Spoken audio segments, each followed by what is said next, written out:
हाँ जी, तो 4 मैच हुए आज फुटबॉल फीफा वर्ल्ड कप में और चारों मैच ही तकरीबन ज़बरदस्त थे। लेकिन और देखने के काबिल थे, क्योंकि कुछ कभी कभी होता है कि बहुत सारों मैचेस बहुत ही फीके हो जाते हैं, लेकिन ये चारों मैचेस थोड़े से एक्साइटिंग थे। काफ़ी अच्छा खेल पेश किया हर टीम ने। लेकिन जो मैचों का मैच है वही वो मैच है, वो सबको पता है, वो है जर्मनी वर्सेस जापान। जापान ने बहुत ज़बरदस्त खेल पेश किया और अपनी पहली विन, बहुत ज़बरदस्त विन जर्मनी के खिलाफ की। और जर्मनी ने काफ़ी अच्छा खेला था, लेकिन I don't know second half में से क्या हो गया। फर्स्ट हाफ दे डोमिनेटेड जापान को कोई चांस नहीं दे रहे थे, लेकिन सेकंड हाफ में they just, I don't think so, क्या हुआ, थोड़ा सा मोमेंटम उनके पास शिफ्ट हुआ। और ये मोमेंटम की गेम होती है ज़्यादातर। और जैसे ही मोमेंटम मिला, जापान ने एक गोल किया, पर दूसरा गोल तो बहुत ही ज़बरदस्त। आई थिंक अगर पूरे दिनों में से, पूरे अभी तक वर्ल्ड कप जितने दिन हुए हैं उसमें से निकाला जाए, तो ये गोल जो था वो सबसे अच्छा था। क्योंकि इतना क्लोज आके it was just great to see कि इतनी टीम, मतलब टीम कदरे जर्मनी के, वो छोटी टीम है जापान, लेकिन फिर भी the effort they were putting, they knew, जब 1-1 हो गया था, कि we can take this game away from Germany. और वही हुआ। जर्मनी को अब थोड़ा सा मसला होगा ग्रुप के अंदर, क्योंकि ग्रुप जो है वो टफ है। सारा काम नहीं बिगड़ा, लेकिन जापान को अब एज हो गया है उसमें, और जर्मनी को जो मुश्किल है। दूसरा मैच जो है वो स्पेन वर्सेस कोस्टारिका का था। स्पेन ने तो हद ही कर दी, 7 गोल कर डाले कोस्टारिका के खिलाफ। आई थिंक लास्ट ईयर भी कोस्टारिका कोई मैच नहीं जीता था, और इस दफ़ा भी आई थिंक उनको थोड़ी सी गेम अपनी चेंज करनी पड़ेगी।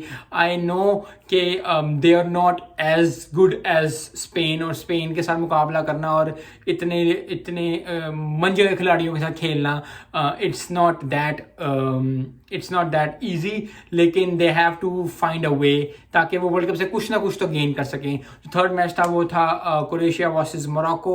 Croatia being the finalist of last world cup, I think थोड़ा सा उन्होंने लूज किया ये मैच।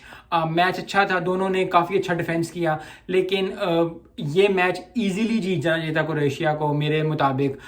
लेकिन world cup being world cup, और स्कोरलेस मैच हुआ, 0-0 से दोनों टीम में ड्रॉ हो गया। मुझे बहुत ज़्यादा इशू है इस चीज़ से कि मैच जो है ड्रॉ होते हैं। क्योंकि अगर लीग्स के मैच हो रहे हैं तो ठीक है, ड्रॉ हो सकते हैं। अगर आप वैसे कोई लीग खेल रहे हो, चाहे इंग्लैंड में है, चाहे प्रीमियर लीग है, कोई भी लीग है, आप उसको 0-0 कर सकते हो। लेकिन वर्ल्ड कप का मैच का हर मैच का रिजल्ट आना चाहिए, क्योंकि हर बंदा जो है वो ग्लूड होता है टीवी के साथ, अपने पैसा खर्च करके जा रहे हैं, एंड एट द एंड क्या होता है जी, 0-0 से मुकाबला खत्म हो गया। क्योंकि बहुत दफ़ा ऐसा होता है कि कोई टीम जो होती है जिसका बिल्कुल चांस है, जैसे अर्जेंटीना का जब मैच हार गई सऊदी अरेबिया से, उसका चांस बिल्कुल आउट हो जाना चाहिए था। लेकिन क्योंकि अगली टीमों ने, दोनों ने ड्रॉ कर लिया मैच, तो अब अर्जेंटीना के पास फिर भी चांस है। अगर यही अर्जेंटीना हारी हुई है और वो दूसरी टीमें जो है जीत जाती, तो अर्जेंटीना के पास बिल्कुल चांस नहीं रहता। So there are good and bad, लेकिन फिर भी मेरे मुताबिक हर मैच का रिजल्ट होना चाहिए। क्योंकि वर्ल्ड कप एक ऐसा है कि हर 4 साल बाद है, ये नहीं कि हर 6 महीने बाद होता है, 2 महीने बाद होता है। You have to have a result for every match. Next match हुआ बेल्जियम वर्सेस कनाडा का, और बेल्जियम ने अच्छा खेल पेश किया, 1-0 से वो जीत गए।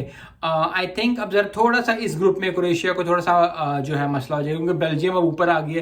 क्रोएशिया को मैचेस अपने जीतने पड़ेंगे इस सेकंड के लिए, क्योंकि ज़्यादातर लोग कहते हैं कि हाँ जी क्रोएशिया और बेल्जियम आगे चली जाएगी, मोरक्को और कनाडा रह जाएंगे पीछे। लेकिन अगर मोरक्को कोई मैच जीत जाता है या कनाडा अपसेट कर देता है, मैच जीत जाता है, तो बाकी टीम्स को मसला पड़ जाएगा। मिलते हैं नेक्स्ट वीडियो में। अस्सलाम वालेकुम।